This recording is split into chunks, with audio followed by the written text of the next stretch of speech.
Barka da zuwa tashar Labari24 TV domin samun sabbin fina-finan Hausa da kuma labarai da dumi su. To ba mai sauraro idan wannan shine farkon kawo mana ziyara wannan tashar tamu mai albarka, muna so ka danna mana subscribe sannan ka danna mana ƙararrawar sanarwa kamar haka.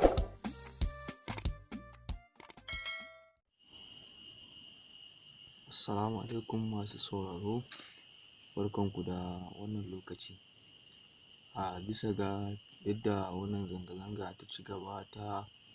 sai an kawo ƙarshen wannan ƙungiya ta SARS a garin Abuja, yau ma an waye gari da samun ƙarin ƙona wata police station da kuma raunata wasu daga cikin 'yan sanda da kuma wasu abubuwa da suka shafi kadarori da dukiyoyin al'umma, bisa ga yadda wannan masu zanga-zanga suka ringa bi suna salwantarwa suna lalatawa,